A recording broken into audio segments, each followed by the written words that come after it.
gonna miss you.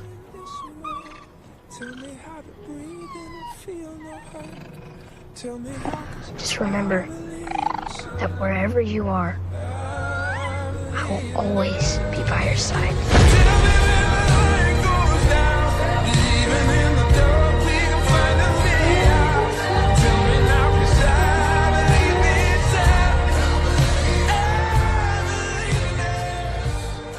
कहानी की शुरुआत होती है साल 1996 से मेक्सिको के गुफाओं से होती है, जहां कुछ लोग एक मॉन्स्टर छुपा काबरा को ढूंढ रहे हैं। तभी उन्हें एक आहट सुनाई देती है और एक वर्कर देखता है कि जमीन पर किसी जानवर का एक पंख पड़ा हुआ है। वो तुरंत इस बारे में अपने सीनियर को बताता है कि हमें शायद छुपा काबरा का सबूत मिल गया है। इस सीनियर का नाम था डॉक्टर रिचर्ड क्वीन है, जो असल में अमेरिकन रिसर्च टीम के लिए काम करता था और सालों से वो इस मॉन्स्टर को ढूंढ रहे थे। रिचर्ड गुफा में चेक करने जाता है जो उन लोगों ने उस क्रीचर को ढूंढ निकाला था। वो देखता है कि ये तो एक बेबी छुपा काबरा है। इससे पहले कि वो उसे पकड़ पाए, वहां छुपा काबरा की मां आ जाती है, जो दिखने में बहुत ही भयानक थी और अपने बेबी को लेकर भागने लगती है। रिचर्ड उसे रोकने के लिए फ्लेयर गन चलाता है, जिससे कि मां की एक पंखों में आग लग जाती है और वो उठ भी नहीं सकती। रिचर्ड और उसके लोग उसका पीछा करते हैं, पर मॉन्स्टर अचानक अपना रास्ता बदल लेता है और अब उन्हें पैदल उसके पीछे जाना होगा।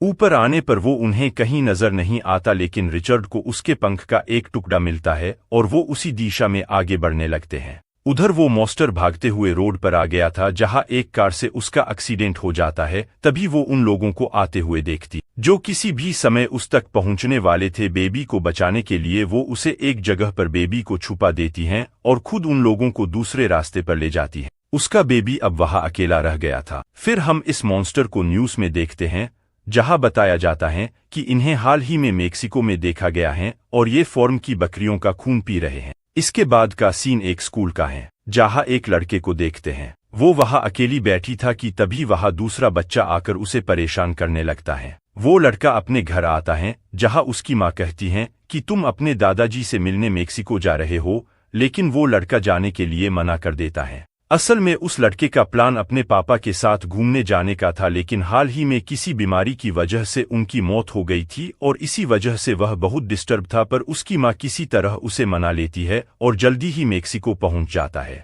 वो वहां पर अपने दादाजी से मिलता है, वो उसे लेकर घर आ जाते हैं। उस लड़के के अलावा दो लड़के और भी थे, जिनका नाम मीमो और लूना था, जो उसके दूर के कजिन है और उसी के तरह यहाँ छुट्टियां बिताने आए हैं। लूना बताती है कि उनके दादाजी एक टाइम पर बहुत बड़े रेसलर थे, जिन्होंने आज तक एक भी मैच नहीं हारा और इसी वजह से एक फाइटर उनका दुश्मन बन गया। उसने धोखे से एक फाइट में उनके सिर पर चोट लग गई, जिससे उनका रेसलिंग करियर खत्म हो गया और उस चोट से वो कभी कभी अपनी याददाश्त भूल जाते हैं। दिन में वो सब बाहर लकड़ियां काट रहे थे और लूना देखती है कि एक बकरी वहां बीमार पड़ी हुई है। मीमो को लगता है कि ये शायद छुपा काबरा का काम है, जो रात को बकरियों का खून पीने आते हैं। उस लड़के को ये सुनकर बहुत हैरानी होती है, लेकिन उसके दादाजी कहते हैं कि ये सब अफवाह है और तुम्हें इन पर विश्वास नहीं करना चाहिए। लड़का बकरी पर दांतों की निशान देखता है, जो अपने आप ठीक हो रहे थे और ये देखकर वो चौंक जाता है। उधर रिचर्ड अभी भी अपनी खोज में लगा हुआ था कि तभी वहां उसका एक सीनियर आता है।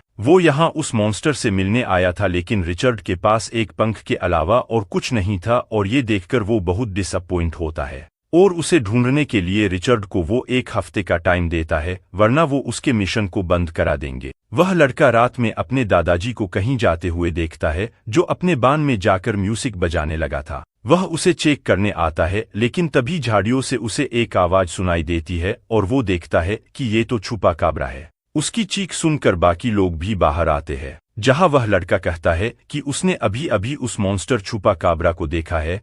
पर तभी झाड़ियों से खरगोश बाहर निकलता है और उस लड़के के कजिन उसका मजाक उड़ाने लगते हैं। सुबह लड़का नींद से जागता है और देखता है कि वो मॉन्स्टर ठीक उसके ऊपर बैठा हुआ है, जो उसके हाथ पर लगे घाव को साफ कर रहा था। पर उस लड़के के चिल्लाने से वो डर कर वहां से भाग जाता है और वह लड़का देता है कि उसके हाथ की वो चोट ठीक हो गई है। आगे हम वह लड़का और लूना को खेलते हुए देखते हैं और तभी मीमो आकर बताता है कि दादाजी घर में कहीं नहीं है। वो जानते हैं कि उन्हें भूलने की बीमारी है और एक गाड़ी लेकर वह उन्हें ढूंढने निकल पड़ते हैं। उधर रिचर्ड के लोगों को एक्सीडेंट स्पॉट को चेक कर रहे थे और वहां उन्हें उस गाड़ी का नंबर प्लेट मिलता है, जिससे उस रात वो मॉन्स्टर टकराया था। वहीं वो बच्चे अपने दादाजी को ढूंढने एक मार्केट में आते हैं जहां वह लड़का छुपा काबरा जैसे एक टॉय को देखता है। दुकानदार उसे बताता है कि लोग उसे एक मॉन्स्टर समझते हैं, लेकिन बेवजह ये किसी को नुकसान नहीं पहुंचाते। फिर मार्केट से निकलकर वो हाईवे पर आते हैं और थोड़ी ही देर में उन्हें उनके दादाजी नजर आते हैं जो एक बकरी को लेकर कहीं जा रहे थे। उससे बात करने पर पता चलता है कि उनको को कुछ याद नहीं है और वो उसे लेकर वापस घर जाने लगते हैं। रास्ते में वह रिचर्ड और उसके लोगों को देखते हैं जिनके साथ एक पुलिस ऑफिसर भी है और उनके दादाजी होने सीधा घर चलने को बोलता है। वह लड़का लूना को दादाजी का म्यूजिक बॉक्स दिखाता है कि मुझे शक है कि वो छुपा काबरा के बारे में जरूर कुछ जानते हैं, लेकिन लूना उसकी बातों पर कोई ध्यान नहीं देती और कहती है कि छुपा काबरा जैसा कोई मॉन्स्टर नहीं है। तब वह लड़का खुद बान में जाकर उस म्यूजिक बॉक्स को बजाता है और देखता है कि वो मॉन्स्टर बान में ही छुपा हुआ था। उसे लगता है कि शायद इसे भूख लगी हुई है और वो उसके लिए कुछ खाने को लेकर आता है, लेकिन छुपा काबरा को वो बिल्कुल पसंद नहीं आता क्योंकि वो तो जानवरों का खून पीता था। इसी तरह जल्दी उन दोनों के बीच दोस्ती हो जाती है। उसे प्रॉमिस करता है कि मैं आपसे तुम्हारी सुरक्षा करूंगा। वो उसे मिमो और लूना से भी मिलवाता है, जो पहले तो उसे देखकर डर गए थे पर जल्द ही उन्हें वो क्यूट लगने लगता है। वो लोग उसका नाम छुपा रख देते हैं और डिसाइड करते हैं कि हमें इसे लोगों से छुपा कर रखना होगा। तभी उनके दादाजी वहां आते हैं जो इसके बारे में पहले से जानता था और पता चलता है कि उस रात वो गाड़ी वही चला रहा था जिससे इसकी मां का एक्सीडेंट हुआ था और वो इसे बेसहारा समझकर अपने साथ ले आया। तभी वो लोग रिचर्ड को देखते हैं जिसने नंबर प्लेट से उन्हें ढूंढ निकाला था और यहाँ उनके घर की तलाशी लेने आया है, लेकिन दादाजी उन्हें अंदर नहीं आने देता और कहता है कि यहाँ फार्म जानवरों के अलावा और कुछ नहीं है। छुपा भी अब उनके साथ कंफर्टेबल होने लगा था और मीमो को लगता है कि शायद उन्हें उसे उड़ना सिखाना चाहिए। वो लोग बहुत कोशिश करते हैं लेकिन छुपा कुछ सेकंड से ज्यादा नहीं उड़ पाता।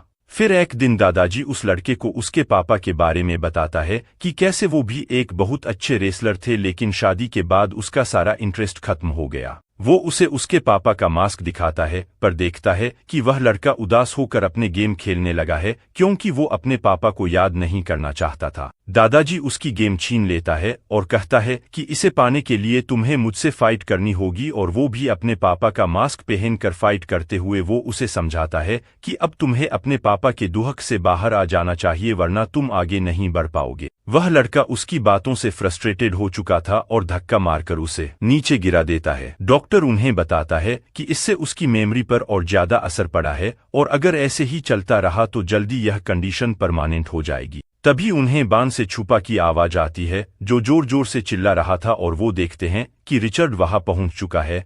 वह लोग उसे रोकने की कोशिश करते हैं लेकिन रिचर्ड एक डार्ट से छुपा को बेहोश कर देता है। वो कहता है कि अब मेरी विश पूरी हो जाएगी और गाड़ी में डालकर छुपा को ले जाने लगता है। वह लड़का भागकर दादाजी के पास आता है कि रिचर्ड ने छुपा को पकड़ लिया है और तुम्हें चलकर उसकी मदद करनी होगी, लेकिन दादाजी को इस बारे में कुछ याद नहीं होता और वो उस लड़के से खुद को अकेला छोड़ने को बोलता है। वही साइड में दादाजी का मास्क रखा हुआ था जिससे उस लड़के को एक आइडिया आता है। वो कहता है कि बाहर आपका दुश्मन आया है जिसने सालों पहले आपको घायल किया था और ये सुनकर दादाजी उसे लड़ने को तैयार हो जाता है। फिर वो रिचर्ड की बहुत पिटाई करता है और वो उसकी गाड़ी और छुपा को लेकर भाग निकलते हैं ताकि उसे उसकी फैमिली से मिलवा सके। रिचर्ड मदद के लिए अपने लोगों को बुलाता है और वो भी गाड़ियों में उनका पीछा करने लगते हैं। उधर वो सब उसी जगह पर आते हैं जहां दादाजी और छुपा काबरा का एक्सीडेंट हुआ था, लेकिन आगे कहाँ जाना है इसके बारे में उन्हें कोई आइडिया नहीं होता। पर छुपा शायद उस जगह को पहचान गया था और सामने बनी वैली की ओर भागने लगता है। रिचर्ड भी जल्द ही उस जगह तक पहुंच जाता है और कहता है कि वो लोग यहीं कहीं आसपास होंगे और हमें किसी भी तरह उस मॉन्स्टर को पकड़ कर लाना होगा। तभी उसकी नजर दादाजी पर पड़ती है जो बच्चों के साथ छुपा के पीछे भाग रहा था। वही छुपा उन सबको लेकर एक घाटी के पास आता है और जोर जोर से चिल्लाने लगता है। दूसरी ओर से भी वैसी आवाजें आती है और वह लड़का समझ जाता है कि उसकी फैमिली घाटी की दूसरी तरफ है। वो उसे अलविदा बोलता है और छुपा घाटी पर लगी एक पाइपलाइन की मदद से दूसरी ओर चला जाता है। पर जैसी वह लड़का वापस जाने के लिए मुड़ता है, सामने उसे एक माउंटेन लायन नजर आता है जो धीरे धीरे उसी की ओर आ रहा था। बचने के लिए वो उस पाइपलाइन पर चढ़ता है, लेकिन लायन उसका पीछा वहां भी नहीं छोड़ता और उनके वजन से पाइपलाइन टूटने लगती। तभी उसके दादा वहां आते हैं और अपने मुंह से डरा के उड़ लायन को भगा देते हैं। वह लड़का उनके पास वापस आने लगता है, लेकिन तभी वो पाइपलाइन टूट जाती है और वो एक पाइप से लटक जाता है। उसकी चीखने की आवाज छुपा तक भी आती है और वो उसकी मदद करने वापस आ जाता है, लेकिन इससे पहले कि वो उसकी मदद कर पाए, पाइप टूटने से वो दोनों नीचे गिरने लगते हैं और ऐसा लगता है जैसे वो नहीं बच पाएंगे। पर तभी अचानक छुपा उड़ने लगता है और सेफली उस लड़के को ऊपर ले आता है। उसे अब अपनी फैमिली के पास वापस जाना था, पर उससे पहले ही रिचर्ड वहां आकर उसे बेहोश कर देता है। वह लड़का और बाकी लोगों उसे बहुत समझाते हैं कि छुपा को उसकी फैमिली से दूर नहीं करना चाहिए, लेकिन रिचर्ड उनकी एक नहीं सुनता और एक टेजर दिखाकर सबको पीछे हटने को बोलता है और छुपा को अपने साथ ले जाता है। वो लोग उसे रोकने के लिए कुछ नहीं कर पाते और रिचर्ड अपने साथियों से बेस पर मिलने को बोलता है। तभी मिमो की नज़र सामने की ओर जाती है और वो देखते हैं कि छुपा की माँ वहां पहुंच चुकी है, जो रिचर्ड की गाड़ी को आगे नहीं जाने देती। रिचर्ड गाड़ी को बेक करने की सोचता है, लेकिन देखता है कि उसके साथ और भी छुपा काबरास है जिन्होंने गाड़ी को घेर लिया है। वो छुपा को लेकर बाहर निकलता है और अपनी टेजर से उन्हें डराने की कोशिश करता है, पर तभी दादाजी पीछे से आकर उसे पकड़ लेता है और छुपा भागकर अपनी फैमिली के पास चला जाता है, जो उसे वापस पाकर बहुत खुश थे। वही दादाजी रिचर्ड से कहता है कि अब तुम्हें सबक सिखाने का समय आ गया है और अपने रेसलिंग के मूव से उसे पटक देता है। वह लड़का और उसके कजिन ये देखकर बहुत खुश होते हैं और छुपा की फैमिली भी उनका शुक्रिया अदा करती। वह लड़का अपने दोस्त छुपा को अलविदा बोलता है और सब वापस घर की ओर जाने लगते हैं। उस लड़के के भी वापस जाने का समय आ गया था और दादाजी उससे कहता है कि मेरी मेमोरीज वीक हो रही है और तुम्हें प्रॉमिस करना होगा कि तुम ये सब हमेशा याद रखोगे। जाते हुए वह लड़का अपने गेम उसे देता है और कहता है कि अब उसे इसकी कोई जरूरत नहीं है, क्योंकि अब वो पहले से स्ट्रांग हो चुका है। एंडिंग में हम देखते हैं कि छुपा उसे अलविदा बोलने आया है, जहां उसकी फैमिली भी उसके साथ है, और इसी के साथ हमारी यह मूवी खत्म हो जाती है।